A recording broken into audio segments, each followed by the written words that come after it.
Bismillahirrahmanirrahim. Kita akan melanjutkan kajian kitab Ayyuhal Walad.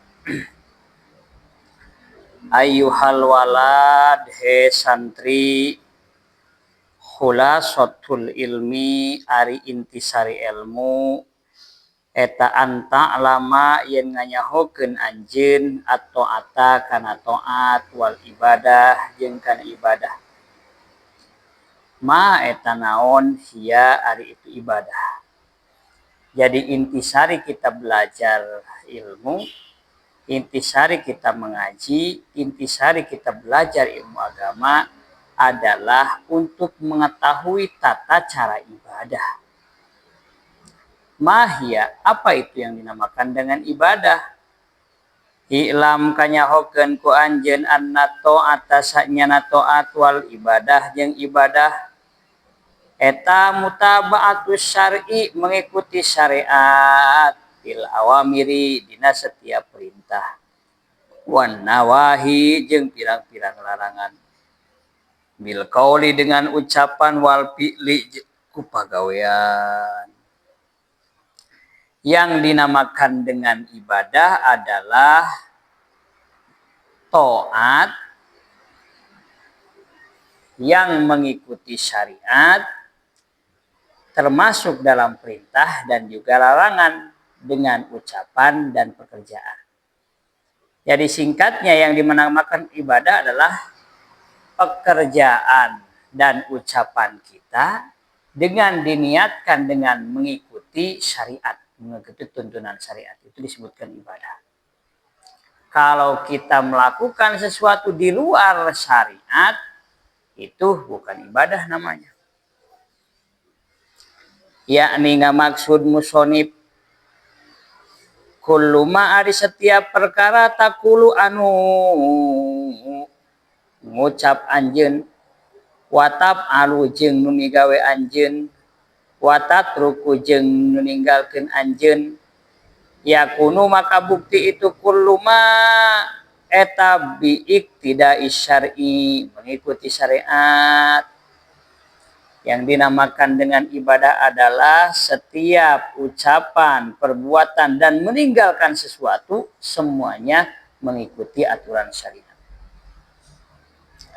Kamalau sumta seperti lamun puasa anjeun yaumal id dina poenan id wa ayyamat tasyrik dina poenan tasyrik takunu maka bukti itu saum eta asian bermaksiat aw sholaita atawa salat anjeun pisaubin dina pakaian magsubin anu digasap wa ingkanat sakalipun bukti itu salat eta surata ibadatin berbentuk ibadah tak samu maka dosa anjeun. Jadi setiap ibadah nu di luar syariat walaupun gambarannya seperti ibadah, tetap itu bukan ibadah, justru malah kita berdosa. Ayyuhal walad he santri, yang bagi penting laka pikeun anjeun naon antakun ayen bukti naon qauluka ucapan anjeun wapi luka jeung pagawean anjeun eta muafiqon sesuai risar'i kana dengan syariat. Idil ilmu karena ari ilmu wal amal jeung amal bilak tidak syar'i tanpa mengikuti syar'i dolalatun itu hukumnya sesat. Wayam bagi jeung penting laka pikeun anjeun naon Allah taktarian ulah katipu anjeun bisathi dengan buayan watomati supiah jeung musibah-musibah ahli tasawuf lianna suluka hadat tori karena saknyana nyukruk ieu jalan yakunu bukti ieu suluk eta bil mujahadah kumerangan hawa nafsu waqat isahwati nafsi jeung menghentikan keinginan hawa nafsu waqat li hawa jeung merangan hawa nafsu bisaifir riyadoh dengan pedang riyadoh la bitomati lain ku keanehan wat turrohati jeung hal-hal nu jeung hal-hal nu teu berguna. Wa'lam jeung kanyahokeun ku anjeun annal lisana sanyana lisan al mutlaqo anu terjaga wal qalba jeung hate al mutbaqo anu tertutup al mamlu'a anu dipinuhan bil goplah ku kelalaian wasahwa jeung syahwat eta alamatus saqawah tanda-tanda kecelakaan. Pai dalam taktul maka di mana-mana temerangan anjeun an-nafsa kana hawa nafsu bisidqil mujahadah dengan kesungguhan mujahadah layah ya maka moal cukup naon kol layah ya maka moal hirup naon kol bukahat anjeun bi anwaril ma'rifah pirang-pirang cahaya ka ma'rifatan. Bismillahirrahmanirrahim. Pada pertemuan kali ini Imam Ghazali memberikan wejangan bahwa ayyuhal walad hulasatul ilmi anta alamat ta'ah wal ibadah. Intisari kita dari belajar, intisari kita mengkaji keilmuan agama, intisari kita masuk di pondok pesantren adalah supaya mengetahui tata cara taat kepada Allah dan tata cara beribadah.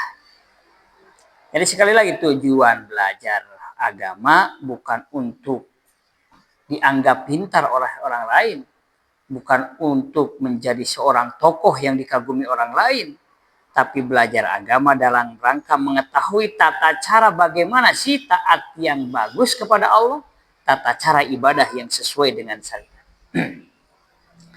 Maka kata Imam Ghazali, mahia apa sih yang dinamakan ibadah? I'lam anna ta'ata wal ibadah mutaba'atus syar'i fil awamiri wan nawahi bil qawli wal fi'li. Yang dinamakan dengan ibadah itu adalah kita melakukan sesuatu kegiatan dengan tujuan taat kepada Allah dan mengikuti tata cara yang digariskan yang telah ditentukan oleh hukum syariat. Maka sekali lagi kata Imam Ghazali, penting banget kita menguasai dan mengetahui tentang ilmu fikih. Makanya jangan langsung kita mentang-mentang kita itu pengamal thariqah, kita itu ingin langsung ilmu hakikat. Nggak bisa. Tetap yang dinamakan ibadah itu harus tuntunannya step by step. Yaitu syariat dulu. Setelah paham syariat, kita memperdalam ilmu thariqah tanpa meninggalkan syariat. Dan juga kita memperdalam ilmu hakikat pun tidak meninggalkan syariat. Jadi kemarin sudah digarisbawahi. Yang dinamakan dengan hakikat itu adalah tarku mulahadatil amal la tarkul amal. Yang dinamakan dengan ilmu hakikat adalah meninggalkan kita melirik sebuah perbuatan, bukan meninggalkan perbuatan syariat. Jadi kalau kita sudah bersedekah, sudah jangan ingat-ingat, itu hakikat namanya. Bukan berarti kita meninggalkan sedekah. Nah, itu harus dicamkan baik-baik. Yakni kullu ma taqulu wa taf'alu wa tatruku yakunu biqtida'i syar'i.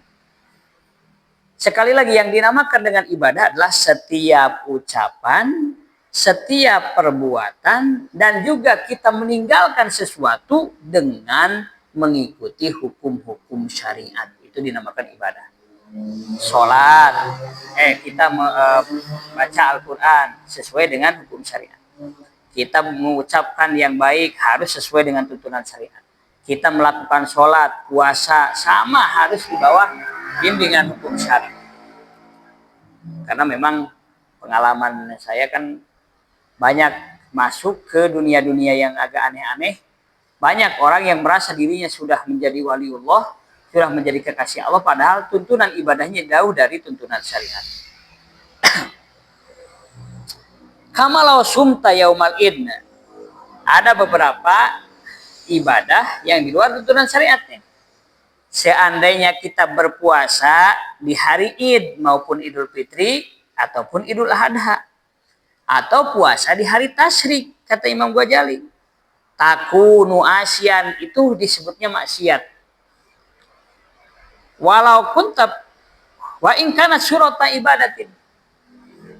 Kalau kita berpuasa di hari Idul Fitri dan Idul Adha, termasuk di hari tasyrik, sekalipun covernya, sekalipun bungkusnya seperti ibadah, tapi pada hakikatnya itu adalah kemaksiatan. Kenapa? Karena ibadah tersebut di luar garis-garis yang telah ditentukan oleh syariat. Termasuk misalkan ada kita mempunyai ijazah doa, misalkan 24 jam tidak berpuasa, 24 jam puasa tengah batalan. Nah, maka itu di luar tuntunan syariat. Nah, udah jangan kita lakukan. Walaupun itu yang mengeluarkan doa itu orang-orang sakti. Tetap tidak ada tuntunan ibadah yang di luar dari syariat, walaupun itu mengatasnamakan thariqah dan ahli hakikat. Nah, jangan, itu hati-hati. Ayuhal walad yang bagi laka yang bagi laka ayakuna qauluka wa fi'luka muwafiqan li syar'i idil ilmu wal amal bila tidak syar'i dolalatun. Kata Imam Ghazali, penting sekali setiap ucapan dan setiap perbuatan yang kita lakukan harus sesuai dengan hukum syariat. Karena ilmu dan amal tanpa mengikuti tuntunan syariat itu adalah kesesatan namanya. Hari ini banyak orang melakukan ritual-ritual yang di luar hukum Islam. Ritual-ritual untuk mengejar kesaktian, mengejar karomah. Mereka mengatasnamakan ini adalah tuntunan dari para aulia illah. Padahal kalau tidak sesuai dengan syariat, jangan kita lakukan. Bahkan kata Imam Ghazali nih, wayam bagilaka alla tagtar bisathi wat tomati supiyah. Jangan sampai kita tertipu dengan buayan dan keanehan-keanehan para ahli tasawuf. Banyak orang-orang yang mengatakan dirinya ahli tasawuf sehingga mempunyai keanehan-keanehan, tapi ketika diminta tuntunan untuk supaya agar kita bisa seperti itu, maka dia mengijazahkan doa-doa yang aneh-aneh. Nah, itu jangan diikuti kata Imam Ghazali. Itu Imam Ghazali ini ahli tasawuf juga, tapi ternyata mengecam keanehan-keanehan yang di luar syariat. Jangan dilakukan. Kenapa? Li anna suluka hadat thoriq yakunu bil mujahadah wa qat'i syahwatin nafsi wa qatli hawaha bi sayfir riyadu. Karena perjalanan suluk itu bukan melakukan wirid yang aneh-aneh, bukan melakukan tapa di tempat yang aneh-aneh, tapi yang dinamakan dengan suluk supaya kita wusul kepada Allah Subhanahu wa taala, yakunu bil mujahadah. Caranya adalah dengan memerangi hawa nafsu. Waqat isahwati nafsu. Waqat isahwati nafsi, dan memutus keinginan daripada hawa nafsu. Itu aja simpel caranya. Wa qatli hawaha, dan membunuh keinginan-keinginan dari hawa nafsu. Kalau kita bertapa, kalau kita ujlah, katakan tujuannya ujlah, kita melakukan wirid-wirid, tapi di dalam diri ingin terkenal, ingin banyak harta, ingin disanjung orang lain, yaitu bukan memutuskan keinginan syahwat, justru itu adalah memenuhi kemauan syahwat. Maka kata Imam Ghazali sekali lagi, jangan tertipu. Justru kita harus memutuskan keinginan syahwat dan membunuh keinginan syahwat dengan cara apa? Bisaifir riyado, dengan pedang-pedang riyado. Riyado itu latihan kita memutuskan keinginan hawa nafsu.